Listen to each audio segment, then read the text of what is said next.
Bonjour et bienvenue dans cette vidéo dans laquelle je vais essayer de t'expliquer ce que c'est que le plus petit commun multiple de deux nombres et à quel type de problème cela permet de répondre.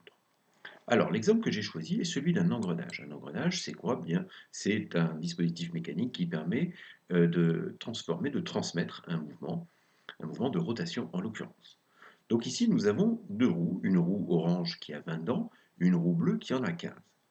Et le problème que je voudrais essayer de résoudre est le suivant.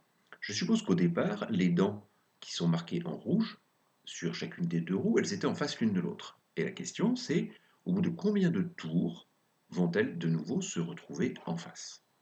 Alors, regardons un petit peu ce qui se passe quand on ralentit le mouvement. On voit qu'à chaque fois qu'une dent de la roue orange tourne, eh bien, il y a aussi une dent de la roue bleue qui tourne. Donc, chaque fois qu'une dent de la roue orange passe, on va dire, au point de départ, eh bien, il y a aussi une dent de la roue bleue qui passe au point de départ. Alors, qu'est-ce qui va se produire? Eh bien, au départ, on a une situation où les deux dents marquées sont en face l'une de l'autre.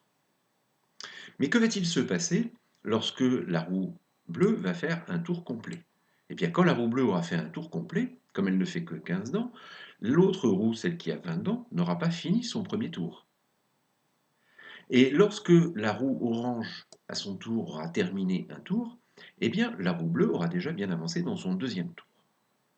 Alors, pour essayer de résoudre notre problème, eh bien, essayons de comprendre ce qui se passe.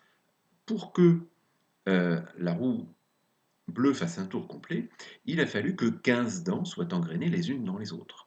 Pour que la roue orange fasse un tour complet, il a fallu qu'il y ait 20 dents qui soient engrenées. Donc, en fait, chaque fois que la roue bleue termine, fait un tour complet, eh bien le nombre de dents qui ont été engrenées est un multiple de 15. Et de la même façon, chaque fois que la roue orange va faire un tour complet, eh bien le nombre de dents engrenées est un multiple de 20. Donc, pour que les deux dents marquées se retrouvent de nouveau face à face, il faut avoir engrené un nombre de dents qui soit à la fois un multiple de 15 pour que la roue bleue ait fait un nombre entier de tours, et il faut également que ce soit aussi un multiple de 20 pour que la roue orange ait fait un nombre entier de tours. Alors évidemment, si tu multiplies 15 par 20, tu vas obtenir un nombre qui te donnera un nombre de dents engrenées, au bout duquel tu es certain que les deux dents vont se retrouver en face l'une de l'autre. Mais nous, ce que nous voudrions savoir, c'est quand est-ce que ça va arriver pour la première fois. Et donc, cela arrivera pour la première fois lorsque 60 dents auront été engrenées. Pourquoi? Eh bien parce que 60, c'est le plus petit nombre qui est à la fois un multiple de 15 et un multiple de 20.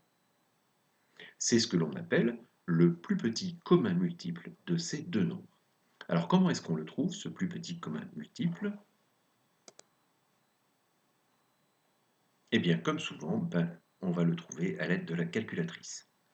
Donc, sur la calculatrice bleue, tu vas utiliser la touche Math, et dans cette touche Math, en première position, tu vas voir apparaître le PGCD. Nous avons déjà parlé du PGCD dans une vidéo précédente. Et puis, juste en dessous, tu as le choix numéro 2, celui du PPCM. PPCM pour plus petit commun multiple.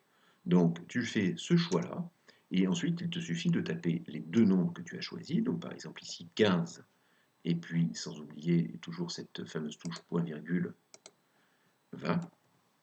Et la calculatrice va nous indiquer que le PPCM de ces deux nombres, c'est 60. On peut également obtenir le même résultat, bien sûr, avec la calculatrice verte. Là, ce que nous allons faire, c'est que nous appuyons sur la touche seconde. Et ici, tu vois qu'au-dessus du petit y, il y a PPCM, donc toujours la même suite de lettres pour plus petit commun multiple. Et nous allons taper nos deux nombres, 15 et ici le point virgule qui se situe au-dessus du 3. Et nous obtenons évidemment le même résultat. 60 est le plus petit commun multiple de 15 et de 20. Alors ça signifie que qu'est-ce qui va se passer pour nos deux roues? Elles vont de nouveau, donc les deux dents vont se retrouver l'une en face de l'autre lorsque 60 dents auront été engrenées. Et donc ça correspondra à 4 tours de 15 dents pour la roue bleue et 3 tours de 20 dents pour la roue orange. Dernière précision, Bien sûr, lorsque tu vas travailler avec ta calculatrice, l'ordre dans lequel tu vas rentrer les 2 nombres n'a strictement aucune importance. J'ai mis le plus petit en premier, mais j'aurais pu faire différemment, j'aurais obtenu le même résultat, hein. Donc voilà, ce qui est important de retenir, c'est d'aller trouver quand on va chercher à reproduire une situation, à ce que 2 objets comme ça se retrouvent ensemble, eh bien, c'est de penser tout de suite au plus petit commun multiple de ces 2 nombres. Alors, tu peux regarder dans une prochaine vidéo comment on va déterminer ce plus petit commun multiple à la main, parce que des fois on n'a pas de calculatrice, ou puis il faut savoir le faire également sans calculatrice.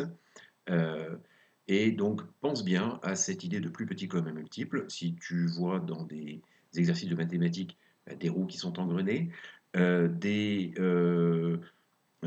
lignes de bus par exemple, avec 2 bus qui doivent se retrouver au même arrêt, eh bien c'est toujours une histoire de plus petit commun multiple.